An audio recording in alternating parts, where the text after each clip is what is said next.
오늘 마태복음 강해설교 197번째 시간입니다. 오늘은 옛사람에게 말한 바, 옛사람에게 말한 바라는 제목으로 하나님 말씀을 증거하겠습니다.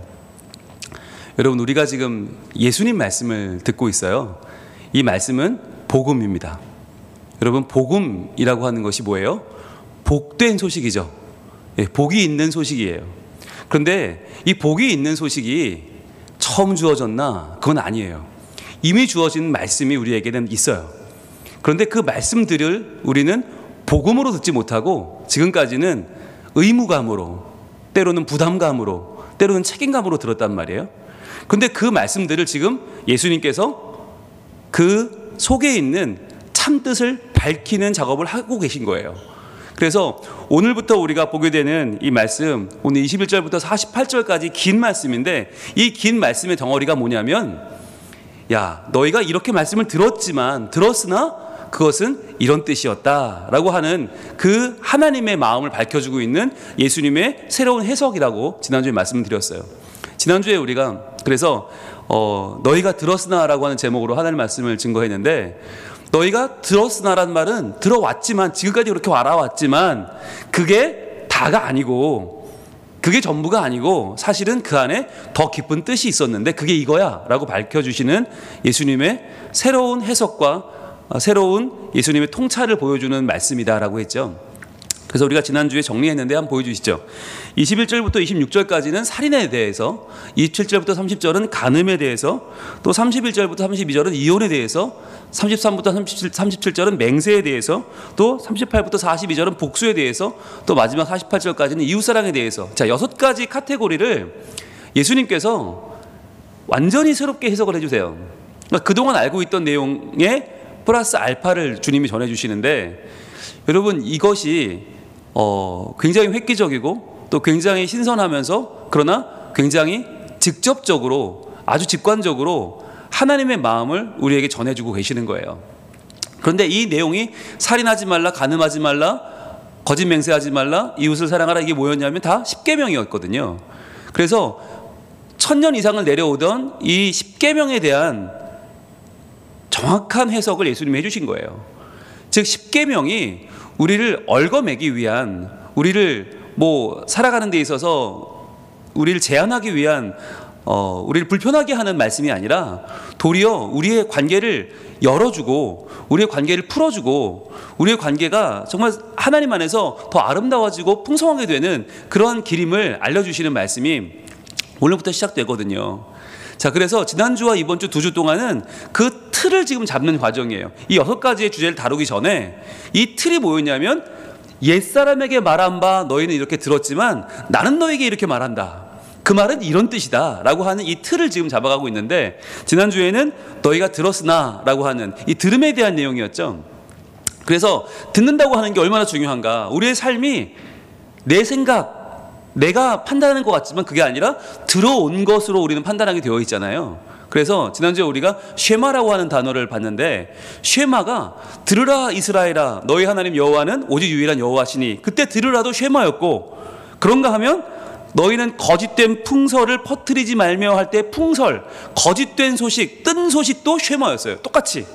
그러니까 쉐마라고 하는 게, 듣는다고 하는 게, 어떤 쉐마는 하나님께 내 마음을 다 드리는 신앙의 행위로 드려지는 쉐마가 있는 반면에, 어떤 쉐마는 내가 주어드는 풍설을 가지고 남의 마음에 상처를 주고 남을 인격 살해할 수도 있다는 거죠. 엉뚱한 길로 갈 수가 있어요. 그래서 듣는다고 하는 건 그만큼 완전하지 않다. 그렇기 때문에 우리는 듣는 것을 매우 중요하게 생각하고, 내가 들을 때 그 듣는 말씀이 정말 하나님의 내게 주시는 지금 살아있는 음성인가를 확인해야 되는데, 그 기준이 뭐냐면 바로 예수 그리스도라고 하는 거죠. 그래서 우리가 구약의 말씀을 많이 배웠지만, 열심히 배웠지만 그것만으로 완성되는 게 아니라 반드시 구약은 신약으로 밝혀져야 되고, 신약은 구약으로 인해서 더 선명해져야 된다. 그래서 구약과 신약의 말씀이 연결되는 것이 얼마나 중요한가. 비록 1000년의 차이가 있어요, 여러분. 근데 1000년이면 우리 인간의 역사나 지혜로는 너무나 다르죠. 너무나 틀려야 되는데, 이게 하나의 커다란 일관성 속에서 연결이 되는 말이에요. 어떻게 하나님이란 분이 한 분의 마음으로 한 분이 말씀하셨기 때문에 이게 그 감동이 연결되는 거예요. 그래서 구약과 신약이 하나의 말씀으로 우리에게 다가올 수가 있다. 그래서 여러분, 우리가 지난주에 이 말씀을 공부하면서 한 가지 중요한 점을 공부했는데 뭐였냐면, 그러면 아니 하나님이 한 번에 말씀하시면 되지 왜 옛사람들에게 말씀하시고 지금은 또 새롭게 예수님 해석하시고 왜 예수님이 오셔서 새로 우리에게 복음을 들려주시는 이 새 해석이 왜 필요한가, 왜 두 번 일을 하시는가 라고 하는 거였어요. 거기에 대해서 우리가 마태복음 13장을 통해서 공부를 했었는데 한번 보겠습니다. 마태복음 13장 10절로 한번 가볼게요. 이렇게 주님 말씀하셨죠. 비유로 말씀을 하신 다음에, 이 씨 뿌리는 자의 비유를 말씀하신 다음에 예수님이 이렇게 제자들에게 말씀해 주십니다. 자, 마태복음 13장 10절. 제자들이 예수께 나와 이르되 어찌하여 그들에게 비유로 말씀하시나이까. 그래요. 그들에게는 누구였어요? 바로 무리들이죠.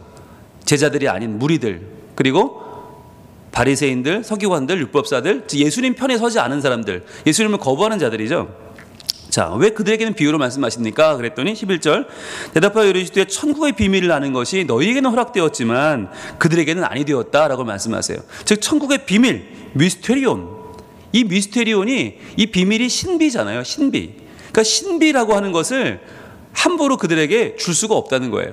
이 신비로움을 그들이 받는다고 해서 아는 게 아니기 때문에 감추는 거야 라고 말씀하시는 거예요. 즉 비유는 쉽게 풀어서 알려주려는 것이 아니라 오히려 천국의 비밀을 감추려고 들려주시는 것이다. 예수님 그렇게 말씀하시는 거죠. 그러면서 12절.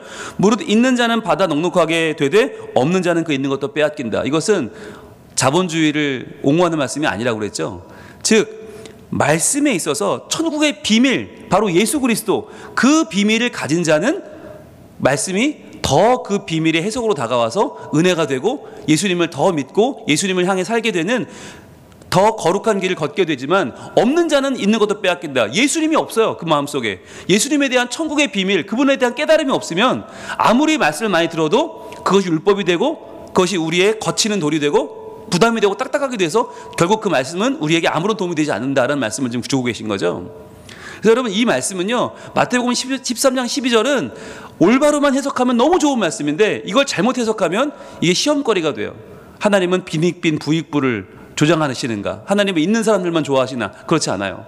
여기서 말하는 있는 자는 뭐예요? 천국의 비밀을 가진 자, 예수님을 가진 자. 그러면 더 말씀도 넉넉하게 받을 수 있지만, 없는 자, 예수님이 없으면 그 있는 것도 받은 말씀도 빼앗겨버리는 우리의 영적인 빈곤함을 지금 말해주고 계신 거죠. 13절 마지막으로. 그러므로 내가 그들에게 비유로 말하는 것은 그들이 보아도 보지 못하며 들어도 듣지 못하며 깨닫지 못함이니라. 왜 비유로 말씀하시나? 그들이 보면서도 보려고 하지 않기 때문이다. 들으면서도 들으려고 하지 않기 때문이다. 깨달으려고 하지 않기 때문이다. 그래서 그들에게 깨닫지 못하게 하려고, 보지 못하게 하고 듣지 못하게 하려고 내가 비유로 말하는 거다. 그러니까 아는 사람만 알아야지 저들까지 굳이 알 필요가 없다. 주님 말씀하시는 거예요. 여러분, 이게 이 말씀을 우리가 지난주 공부하면서 어떤 여러분 느낌을 받으셨어요? 여러분, 예수님에 대한 전적인 신뢰와 그분에 대한 신앙은 아무리 강조해도 지나치지 않아요. 왜냐하면 예수님이 나를 위해 죽으셨다. 그분이 나를 위해서 십자가에서 희생하셨고 죽으셨고 날 위해 부활하셨고 사셨고 이제 나도 그분 따라 부활한다 라고 하는 이 믿음이 없으면요, 사실 하나님의 말씀이 내게 하나도 와닿지 않아요. 그 나를 위해 죽으신 예수님이 빠지면 이 말씀은 그냥 사서삼경이 되고요, 명심보감이 되고요, 그냥 살면서 적당히 그냥 절제하고 살고 인내하고 살고 도우며 살아라, 이 정도밖에 안 돼요. 여러분, 이걸 위해서는요 우리 인생을 걸 이유가 하나도 없어요. 그런데 날 위해 이 땅에 오시고 날 위해 죽으시고 날 위해 다시 사신 예수님을 만나면 이 말씀 하나하나가 와, 그때부터 탄성이 터져나오고 예수님께서 나를 이렇게 사랑하셔서 주신 말씀이니까 그 말씀이 나에게는요 너무너무 소중한 말씀이 되는 거죠. 그래서 여러분, 이 똑같은 편지 한 장도 누가 썼냐, 왜 썼냐에 따라서 전혀 달라지지 않습니까?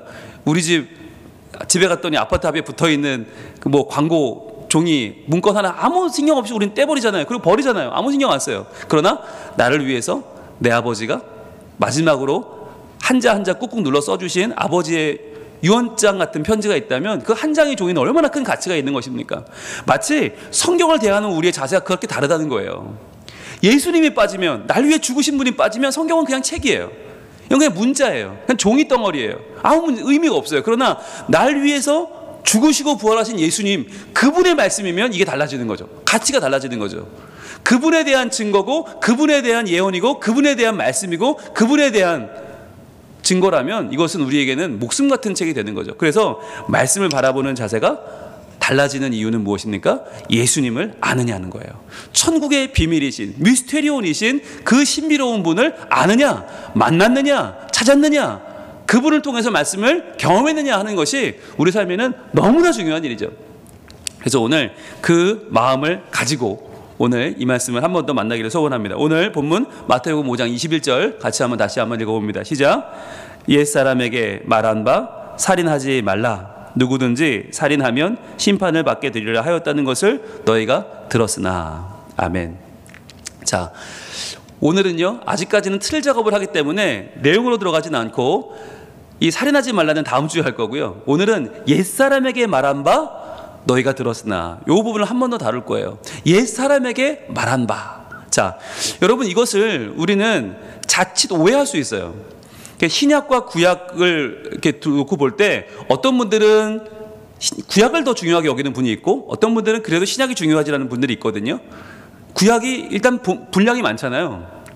그리고 우리가 아는 사람 많이 나오죠. 다윗도 나오고, 거기 뭐 다니엘도 나오고, 거기 아브라함도 나오고. 그러니까 구약이 왠지 되게 막 있어 보이는 분들도 있어요. 그런가 하면 신약이 더 중요하다는 분도 있어요. 아, 예수님이 신약에 오셨으니까. 그러니까 베드로도 신약에 있고, 바울도 신약에 있고, 디모데도 있고, 얼마나 중요하냐. 둘 다 맞아요. 우리가 하루 한 장 시간에 이 성경 66권 1189장을 다 공부했어요. 왜 그런가? 구약과 신약은 동일하게 중요하기 때문이에요. 여러분, 오늘 이 마태복음 5장 21절을 잘못 읽으면 옛사람에게 말했지만 너희가 들었으나 난 이렇게 말한다. 그러면 마치 옛사람에게 말한 게 다 틀린 것처럼, 마치 옛사람들이 받은 건 다 아닌 것처럼 오해할 수 있어요. 그래서 예수님이 마치 옛날 거는 다 갖다 버려, 그리고 새롭게 뭔가 우리에게 내용을 주시는 것처럼 오해할 수 있단 말이에요. 그러나 그렇지 않다는 거예요. 왜냐하면 예수님은 여러분 종교 개혁가입니까? 종교 혁명가입니까? 네, 종교 개혁가시죠. 여러분 종교 개혁과 종교 혁명이 어떻게 달라요? 어떻게 달라요? 혁명은 전에 있던 걸 다 없애버리는 거예요. 싹 다 없애고 새 것을 세우면 그것이 혁명이에요. 있던 왕조를 다 싹 없애고 공화정을 만든다든지, 그렇게 하면 이게 혁명이거든요. 그러니까 이전의 왕조를 없애고 새 왕조가 들어서면 혁명이에요. 그러나 개혁은 무엇입니까? 개혁은 그냥 있어요. 있는데 그것을 더 새롭게, 더 온전하게 내용을 고치는 거죠. 그게 개혁이죠. 그래서 여러분 종교개혁, 마틴 루터가 종교개혁을 했고, 뭐 존 칼빈이 종교개혁을 했잖아요. 종교개혁을 하고 나서 이 개혁의 대상이었던 카톨릭이 없어졌어요? 지금도 있어요? 있어요. 네, 있고 개혁을 한 개신교도 있죠. 그러니까 개혁인 거예요. 만약에 혁명을 했으면 카톨릭이 없어졌어야 돼요. 카톨릭이 없어지고 개신교만 나오면 종교혁명이에요. 그런데 개혁이라는 것은 뭐냐면 카톨릭도 있고 개신교도 있다. 그러니까 여러분 우리가 개신교라고 해서 개신교만 옳고 카톨릭은 다 틀렸다라고 말하면 안 되는 거예요. 왜? 아직 그들도 존재하고 있기 때문에. 존재하는 이유가 있어요. 가치가 있단 말이죠. 그러니까 우리는 종교 개혁을 했어요. 마찬가지로 예수님도 구약에서 신약으로의 완전히 새로운 패러다임을 주님 만드셨지만, 지금 6가지의 새로운 해석을 주님 말씀하시지만, 그러나 그럼 이전 건 잘못되고 없어져야 되는 거냐? 아니에요. 있어요. 살인하지 말라도 필요하고, 간음하지 말라도 필요하고, 맹세하지 말라도 필요해요. 다 필요해요. 6가지가 다 중요한데 그것을 보완하면서, 그것을 개선하면서 더 좋은 길을 여시는 예수님의 말씀은 종교 개혁인 것입니다. 그래서 우리가 앞으로 이 6가지 일을 다루면서 중요한 것은 이전 것을 버려서는 안 된다는 거예요. 이것을 무시하거나 이것을 우습게 여기거나 이것을 없애버리면 안 된다는 거예요. 그걸 많은 사람들이 그런 실수를 해요. 그래서 구약은 필요 없다. 구약은 이제 예수님 오셨으니까 예전 것은 필요 없다. 그러면 여러분 성경에 너무나 많은 부분을 잃어버리는 거예요.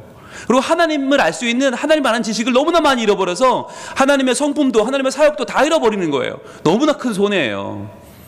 여러분, 믿음이 풍성해지려면 하나님의 성품과 사역을 많이 알아야 됩니다. 그러니까 하나님을 아는 지식이 필요한데 우리가 구약을 다 버리면 안 되는 거예요. 그래서 여러분, 오늘 중요한 것은 옛사람에게 말한 바라는 것이 무슨 뜻이냐, 이것을 분명하게 여러분 아셔야 되는데, 그러기 위해서는 히브리서 1장으로 가야 됩니다. 가볼까요? 히브리서 1장. 여러분, 참 재미있는 게요, 서신이라고 하는 게 처음에 다 어떻게 시작합니까? 누가 누구에게 보낸다, 이렇게 시작을 합니다. 그런데요, 히브리서만은 그렇게 안 써요. 히브리서는요, 누가 누구에게 보낸다가 없어요. 발신자도 없고 수신자도 없고 안부인사도 없어요. 바로 본론으로 들어가요. 왜? 그 정도로 이 당시에 히브리인들이 겪었던 박해가 너무나 컸기 때문에 지금 히브리서를 누가 썼는지 아무도 몰라요. 왜? 안 밝혀주고 있으니까. 그게 중요하지 않을 정도로 그렇게 다급하게 쓴 편지가 히브리서인데, 히브리서 1장 1절 같이 읽어봅니다. 시작. 옛적에 선지자들을 통하여 여러 부분과 여러 모양으로 우리 조상들에게 말씀하신 하나님이. 자, 이 말씀 전체를 우리가 한마디로 줄이면 뭐냐? 바로 오늘 본문 옛사람에게 말한 바입니다. 옛사람에게 말한 바, 구약이잖아요. 그 구약 또는 토라, 율법, 그것을 풀어서 말하는 것이 바로 히브리서 1장 1절인데, 옛적에 하나님이 말씀하셨어요. 말씀하셨는데 하나님이 누구를 통해서 말씀하셨어요? 선지자들을 통해서 말씀하셨다. 여러분, 선지자들이라고 하는 단어가 여기서 프로페테스라는 단어인데요. 프로페테스, 프로는 앞선다는 뜻이고 페테스는 말하는 자라는 뜻이거든요. 그러니까 앞에서 말하는 자, 앞서서 말하는 자예요. 그게 프로페테스예요. 근데 이 프로페테스가 원래 어느 히브리어의 번역이냐면 바로 나비라고 하는, 선지자, 나비라고 하는 말의 번역이에요. 나비는 무슨 뜻인가? 나비, 선지자라는 뜻은 뭐냐면, 나비는 뜻이 원어는 부글부글 이게 나비예요. 부글부글 이게 뭐죠? 끓어오르는 거예요. 넘쳐나는 거예요. 차고 넘친다. 부글부글 막 여러분 끓이는 찌개가 넘쳐요. 국이 넘쳐요. 그게 나비예요. 그 나비는 뭐냐면 하나님이 선지자의 마음 가운데 말씀을 주셔서 그 말씀이 역사하는데 그것을 견딜 수가 없이 끌어올라서 참을 수가 없어서 토에 나오는 말씀이 바로 나비가 선포하는 예언 또는 하나님의 말씀의 선포였던 것이에요. 그래서 하나님은 옛적에 그 나비들을 통해서 부글부글 끌어올게 하셔서 여러 부분과 여러 모양으로 말씀하셨어요. 어떤 때는 꿈으로, 어떤 때는 환상으로, 어떤 때는 감동으로, 어떤 때는 돌에 써서, 어떤 때는 천사를 보내서 여러 가지 방법으로 말씀하셨어요. 하나님께서 여기서 말하는 여러 부분과 여러 모양이라는 단어의 뜻을 보면 여러 번에 걸쳐서라는 뜻도 있어요. 즉 한 번이 아니에요. 한 번 하나님이 딱 주시고 마는 게 아니라 조금 주시고 무려 1000번에 걸쳐서, 1000년에 걸쳐서, 1000년에 걸쳐서 예수님이, 하나님이 조금씩 말씀 주신 게 구약의 모음이잖아요. 게다가 사람은 또 얼마나 많아요? 한두 명이 아니에요. 그 많은 사람들에게 하나님이 왜 조금 그때 말씀하셨나? 왜일까요? 이거 중요한 건데, 하나님이 자 옛다 성경 휙 주신 게 아니라 하나님이 1000년의 역사를 통해서 조금 다 주셔가지고 구약을 완성하시고 또 조금 주셔서 신약이 완성됐잖아요. 왜 그럴까요?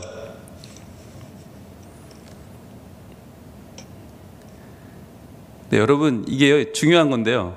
타 종교의 성경 그 경전들은 한 번에 쓴 게 많아요. 한 사람이 한 번에 쓴 게 많아요. 근데 성경은 그렇지 않잖아요. 그런데 세계적으로 가장 권위 있는 정경은 성경이에요. 왜? 오랜 기간 동안 많은 사람들이 썼기 때문이에요. 그런데도 전혀 상충되지 않아요. 전혀 부딪히지 않고 마치 진짜 한 사람이 쓴 것처럼 일정한 그 안에 일관성을 가지고 있다. 여러분, 이게 참 놀라운 일인데, 성경이 그럼 왜 그렇게 오랜 기간 동안 많은 사람들을 통해서 우리에게 여러 선지자를 통해서 여러 부분과 여러 조상으로 우리 조상들에게 말씀하셨는가?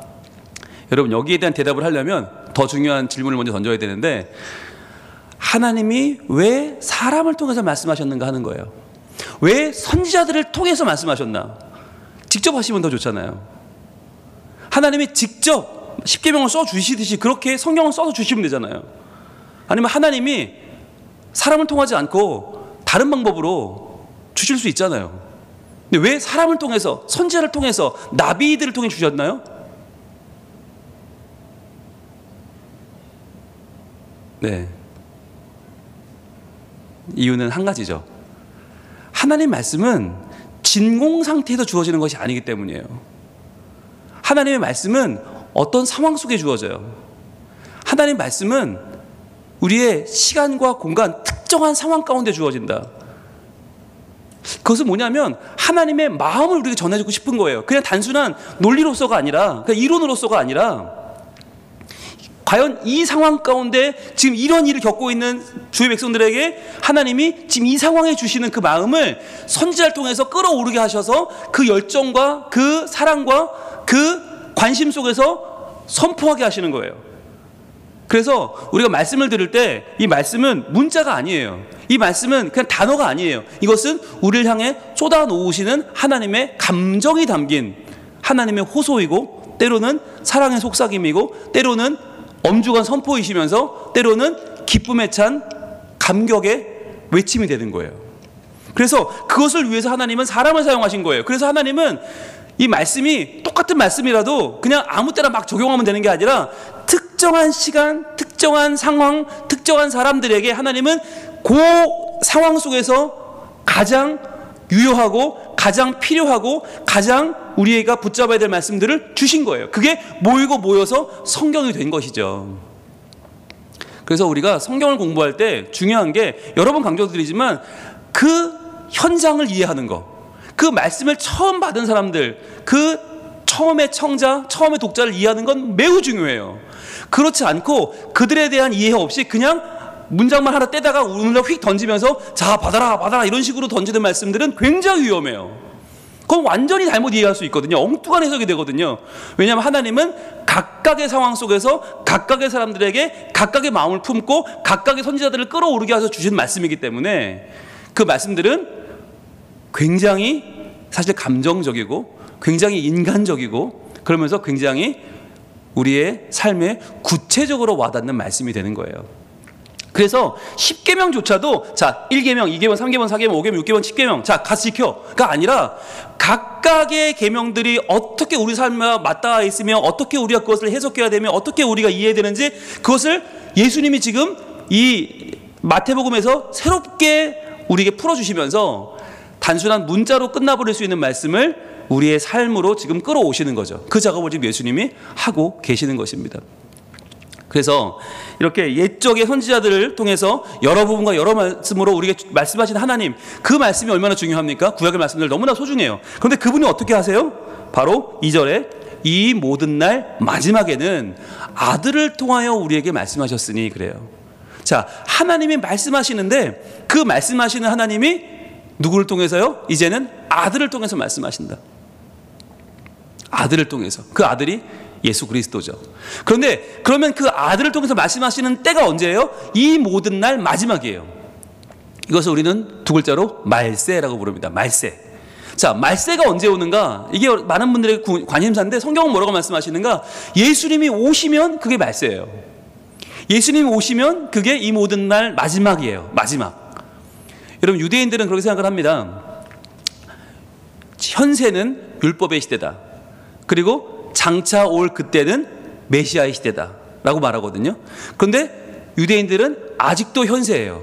아직도 율법의 시대예요. 왜? 메시아가 안 왔기 때문에. 그들에게는 안 왔다고 믿기 때문에 그들은 아직도 현세인데, 기독교인들에게 다르죠. 기독교인들에게 지금은 말세입니다. 왜? 예수님이 오셨으니까. 메시아가 오셨기 때문에 이제 장차 올 그날이 시작된 거예요. 그러니까 이제 우리는 말씀 속에서 어머나 그렇게 되면 좋겠다, 어머나 언제가 그렇게 될까가 아니라 이제 시작된 그 말씀의 영향력 속에서 지금 우리가 은혜를 받고 지금 우리가 위로를 받고 지금 우리가 힘을 얻어서 이 말씀의 능력으로 살아가는 게 중요한 거예요.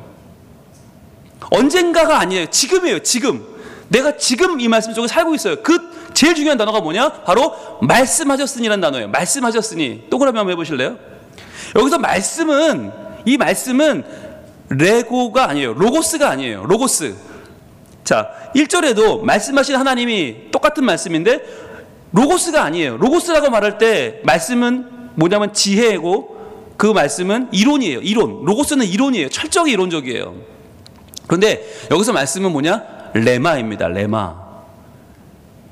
레마는 로고스와 어떻게 다른가? 똑같은 말씀이지만 로고스가 이론적이고 지혜, 추상적이라면 레마는 입으로 하신 말씀, 굉장히 살아 움직이는 말씀을 강조하는 거예요. 지금 입에서 막 나간 명령이에요. 지금 살아서 내게 다가오고 있는 말씀, 그래서 내 마음에 부딪혀온 말씀이 레마예요. 그 말씀이 지금 내 마음에 부딪혀서 지금 내 마음이 설레이며 움직이기 시작하는 것, 반응하기 시작하는 그 말씀이 레마예요. 그러니까 하나님은 옛적에도 선지자들을 통해서 우리에게 레마를 주셨어요. 살아있는 말씀을 주셔서 우리 마음속에 살아있는 반응을 이끌어내셨어요. 그분이 지금도 예수님을 통해서 우리에게 똑같이 단순한 이론이 아니라 우리의 생을 변화시키는 말씀의 능력과 그 설레임을 주고 계시고, 그것을 받은 우리는 거기에 설렘으로 반응하고 있는 거예요. 그 말씀, 바로 레마를 주셨다. 그렇기 때문에 그 말씀을 전하는 예수님은 누구세요? 이 아들을 만유의 상속자로 세우셨어요. 무엇을 상속하는 것입니까? 통치권이죠. 만유를 통치하는 분으로 세우신 거예요, 예수님을. 그리고 또 그로 말미암아 모든 세계를 지으셨느니라. 그러니까 지금도 지어가시는 거예요. 이 만유 속에 누가 있어요? 세계 속에 누가 있어요? 우리가 있어요. 우리가 지금 예수님 말씀을 다시 지어져 가는 거예요. 바로 살인하지 말라의 뜻을 온전히 알을 통해서, 간음하지 말라 또는 맹세하지 말라, 이웃을 사랑하라는 말씀을 우리가 다시 만남을 통해서 우리는 다시 지어져 가는 것이죠. 출애굽한 하나님 백성을 하나님은 십계명을 통해서 세우셨습니다. 그런데 그것은 한 번으로 끝나지 않고 예수 그리스도의 새로운 복음의 말씀으로 다시 한번 우리 세워지는 거죠. 다시 한번 재창조되는 것입니다. 무엇을 통해서? 레마를 통해서. 그래서 오늘부터 우리가 만나게 될 이 말씀의 이 6가지 카테고리는 내가 완전히 새롭게 세워지는 기회고, 내가 완전히 새롭게 태어나는 기회고, 내가 완전히 새롭게 하나님의 자녀로서 다시 한번 자리를 매김하는 시간인 거예요. 중요한 거죠. 단순히 문자로 끝날 수 있었던 그 십계명, 찬송가 앞에 붙어있는 걸로 끝나는 십계명이 아니라 이제 그 십계명이 내 삶으로 다가오는 살아있는 하나님의 레마가 되는 것이에요. 그래서 주님이 나를 새롭게 지으시는데, 그래서 어떤 일 하십니까? 3절입니다. 어떻게 이 말씀 받으면 어떻게 되는가? 바로 이는 하나님의 영광의 광채시요. 즉 이 말씀을 받으면 예수 그리스도가 그냥 예수님이 아니라 그냥 목수, 우리에게 오셨던 33살에 죽은 목수가 아니라 그분은 하나님의 영광의 광채신 것이 눈에 보이기 시작하는 거예요. 그리고 그 본체의 형상이심이 드러나요. 그의 능력의 말씀으로 뭐로 하십니까? 만물을 붙들어 주고 계신 거예요. 만물이 통치되는, 만물이 지금 현재 그 자리에 있게 되는 것은 뭐냐? 그의 말씀의 결과다. 그리고 그 말씀으로 또 뭘 해요? 죄를 정결하게 하는 일을 하시고, 즉 우리의 모든 연약함과 부정함과 우리의 모든 죄를 정결하게 하는 것은 하나님 말씀인데, 그 말씀이 누구에게 있다고요? 예수님께 있다고요. 즉 예수님의 말씀을 우리가 다시 듣고, 다시 우리가 그 말씀을 깨닫고 말씀의 헌신함을 통해서 우리의 죄가 정결하게 된다는 거예요. 그리고 또 높은 곳에 계신 지극히 크신 이의 우편에 앉으셨느니라. 여러분 이게 중요한데, 앉으셨느니라 동그란 말 해보세요. 노란색으로. 앉으셨느니라. 여러분 주신 말씀을 우리가 받으면 하나님의 영광 받고 예수님은 우편에 앉으신대요. 여러분 앉으셨느니라가 2가지 의미가 있는데, 성경학자들이 이 앉으셨다는 것도 그냥 두지 않아요. 계속 연구합니다. 이게 무슨 뜻일까? 왜 앉았다고 그럴까? 여러분 앉았다라고 하는 표현이, 이게 우리에게는 일어났다 앉았다 누웠다 별 의미가 없지만 성경에서 굉장히 의미 있는 단어예요. 이분이 앉았다, 우편에 앉았다라는 게 어떤 의미냐면, 첫 번째는요, 더 이상 주님은 이 땅에 오실 필요가 없다는 것입니다. 더 이상 주님은 이 땅에 강림하실 필요가 없다. 왜? 말씀하셨기 때문에. 그 전에는 예수님이 이 땅에 오셨잖아요. 왜? 하나님의 말씀을 예수 그리스도가 다시금 선포해야 되기 때문에 예수님이 이 땅에 오신 거란 말이에요. 즉 말씀이 말씀되기 위해서 예수님이 올 필요가 있었다. 그러나 이제 예수님이 오셔서 이제 우리가 말씀하셨기 때문에 더 이상 오실 필요가 없다. 이제는 무엇이 역사예요? 말씀이 역사하는 거예요. 우리가 말씀을 통해서 하나님을 알 수 있고, 말씀을 통해 은혜 받고, 말씀을 통해 예수님을 만날 수 있고, 십자가에 돌아가신 그분을 경험할 수 있기 때문에 더 이상 주님이 이 땅에 오시지 않아도 된다. 그것이 바로 거기에 앉아 계신다. 이제 일이 끝났다는 거죠. 내 사역은 끝났으니 나는 쉬겠다라는 안식의 뜻으로 해석이 되고요. 또 한 가지는 뭐냐면, 바로 그 자리에 앉으셔서 보좌에 앉으셔서 주님은 이제 하나님과 함께 만물을 통치하시는 거예요. 무엇으로? 온전하게 된 말씀으로. 이제 그 말씀의 능력이 모든 것 위에 온 땅의 주인이신 예수님의 통치 도구가 되는 것입니다. 그래서 예수님은 온 땅의 주인이시지만 예수님은 총칼로 통치하지 않으세요. 예수님은 권력으로 통치하지 않으세요. 예수님은 탱크와 대포와 잠수함으로 통치하지 않으세요. 뭐로 통치하십니까? 말씀으로 통치하십니다. 말씀으로. 이 말씀이 우리의 상한 마음을 고치고 이 말씀이 방황하는 내 마음에 갈 길을 비춰주시는 거예요. 그래서 이 말씀이 나는 비록 연약하나 말씀에 의지하는 자마다 영원한 삶을 살게 하는 능력이 되는 거예요. 그래서 우리가 고백하잖아요. 나는 누구라고요? 오늘 피었다 지는 이름 없는 꽃과도 같다. 바람에 이는 파도와 같다. 아무것도 아니다. 그러나 이러한 내가 말씀을 붙잡으면, 말씀을 의지하면 우리가 영원히 사는 하나님 나라의 보배가 되죠. 왜냐하면 바로 천국의 비밀이신 예수님을 만났기 때문에, 그분의 말씀을 우리가 받았기 때문에, 그 말씀을 소유하고 있기 때문에 그 말씀에 헌신하는 자마다 누구나 자기의 한계를 뛰어넘어서 우리를 영원에 이르게 하시는 하나님의 능력을 받게 되는 것입니다. 오늘 우리가 이것을 온전히 믿기를 원해요. 이 선지자들에게 말씀하셨던 그 말씀이 이제 예수님을 통해서 새롭게 선포됩니다. 그 말씀을 듣는 자마다, 그 말씀을 깨닫는 자마다, 그 말씀을 붙잡는 자마다 이제부터 우리의 생이 달라지는 거예요. 한 번 주고 마시는 말씀이 아니라 다시 한번 예수님을 통해 새로워지는 말씀, 레마로 다가오는 그 말씀, 살아있는 그 말씀이 선포되어 내 마음에 뜨거움과 설레임으로 나를 움직이는 그 말씀이 될 때 우리는 새로워질 것입니다. 여러분 기대하시기 바랍니다. 기대하면서 우리가 하나님 앞에 나아갑시다. 그러면서 주님, 나는 아무것도 아닙니다. 그러나 말씀으로 제가 하나님의 영원한 나라에 들어가 주님을 찬양하며 경배하기 원하오니 주님 말씀으로 날 새롭게 하여 주시고 예수님의 말씀으로 온전히 우리의 삶이 새로워지게 하옵소서. 우리 함께 믿는 마음으로 찬양하며 나아갑니다.